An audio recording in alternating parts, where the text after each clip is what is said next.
What is up? Welcome to Hansen Athletics Radio. Thanks for tuning in.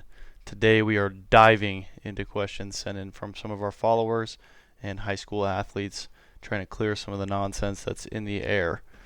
So, before we get into that, I want to make you guys aware of, just in case you have not heard, our World Class Coaches course is now available. You can get to that through the website, and it is basically diving into the intricacies of working with people, leading people, and maximizing yourself as a coach and your understanding of how to teach movement. It's a great course for anyone that's currently in the field, looking to get into the field, or possibly a leader of people in the workplace. So again, check that out. If you have any questions, shoot them over. No problem. We'll answer them for you. And I appreciate you guys supporting Hansen Athletics. Now enjoy the episode. Okay, thanks guys for tuning in. Going to answer a couple questions for you guys today that I received through our Instagram. So we're going to try to go through weekly and answer any questions that you have. That way we can bring some value to A, your training, B, possibly those that are interested in the services we offer and how we structure our coaching and how much involvement we have.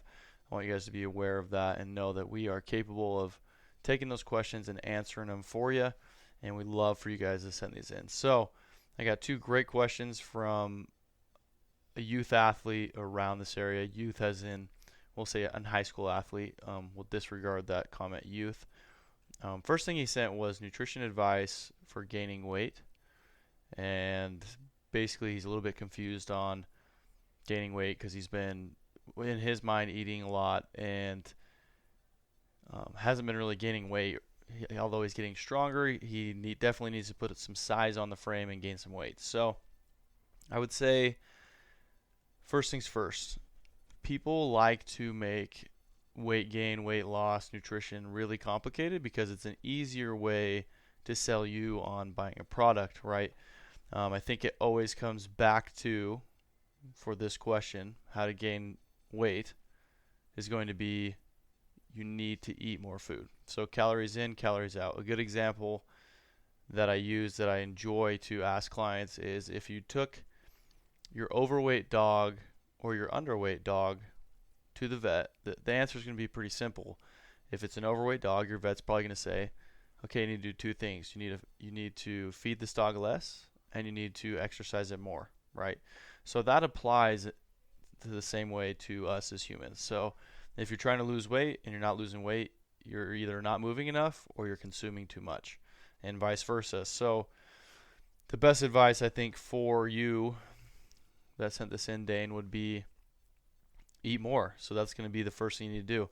And with how active you are and the training, you have to take all that into account. So you have to remember, figure out what your base metabolic rate is, and then from there, we need to figure out what you need to eat to gain weight on top of the extra stuff you're doing outside of just surviving. So I know you're really active, you're playing sports all the time, so it kind of comes down to you probably need to be eating all the time. When I was in high school, a good example was I always had shaker bottles full of milk and protein, and then I also had 2 or 3 peanut butter and honey or jelly sandwiches just sitting in my backpack. So I'd eat 2 or 3 of those along with all my normal meals for the day, and that's how I started to put on weight. It just comes down to being simple and eating more. Okay, and it's a lot simpler and easy to just tell you that when you're trying to gain weight rather than lose weight. So really right now, for your age, your situation, how active you are, food quality is important, but at the same time, you just need to eat more.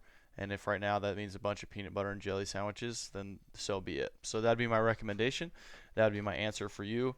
If you are an athlete in high school that is having trouble gaining weight and you're trying to gain weight for specific reasons, first off, look at, how much are you eating, because you probably need to be eating more. And it keeps coming back to something that simple, and there's not really a secret advice or a certain supplement that is going to help you. I would say the only supplements that I would recommend in this situation would be a protein shake or a protein supplement, so that you can get more that way. You can also get mass gainer shakes, and if you already are taking a mass gainer shake, you can always double that serving, right? And I also believe that creatine is a great way for people to put on muscle. So I think creatine is probably one of the most proven and backed supplements, along with eating more and taking those protein shakes. So that's my first cut into that.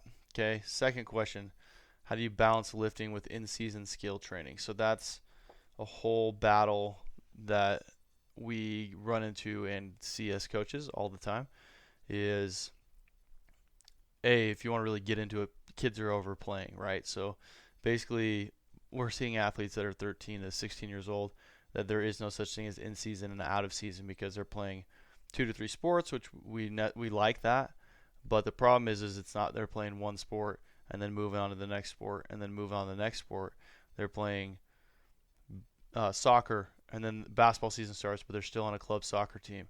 So they're playing club soccer, they're playing basketball, they're going to basketball tournaments, maybe playing 4 or 5 games in a weekend, and then the next weekend they're playing soccer, or maybe even during the week they're playing some soccer games with a traveling team. So the problem is there's too much right now in terms of, in my opinion, competition. So if you're going to be a multi-sport athlete, you basically have to make sure you stay pretty religious about playing your sport and then moving on, playing the next sport, and not always trying to play all 3 of them at the same time. And then to couple that, like you asked, to balance lifting with in-season skill training, I think that with most high school athletes, there shouldn't necessarily be a fluctuation of consistency with lifting. I think you should be lifting at least 3 times a week when you are in season. And that's, some people will disagree with that, but I think you need to be lifting 3 times during the season, and volume's going to be adjusted, right? So if you're in season, the volume of what you're doing is going to be lowered, but you're still going to be in the gym that many times per day, maintaining strength, working on mobility, working on movement, counterbalancing, especially if you play a rotational sport or a sport that uses one side more than the other. You definitely need to be in the gym 3 to 4 times a week, working on balancing out and fixing those imbalances and deficiencies that you're going to naturally develop playing your sport. And that's one problem, is people avoid the gym in season, which right now is all season, right, all year long. So they're not getting a balanced, structured training program that can, in a way, actually keep them more healthy and balance out the things they're doing. So my recommendation would be continue training throughout the season, maintaining strength, moving, working on deficiencies, balancing out movement that you probably find yourself doing a lot. Do the opposite side. Work on the opposite side of that.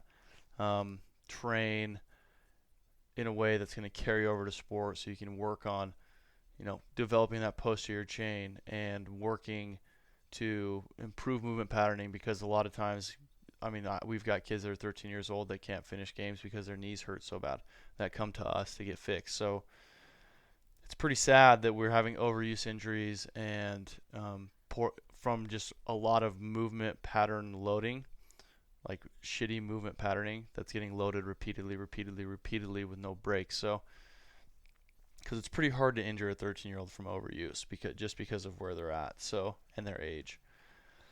So that kind of opens up a huge topic, but let's just bring it back to, I think the lifting should be just as important in season as it was out of season. I think if you're an athlete that maintains a consistent strength program throughout the entirety of the year, you're going to have a very distinct advantage over those that don't.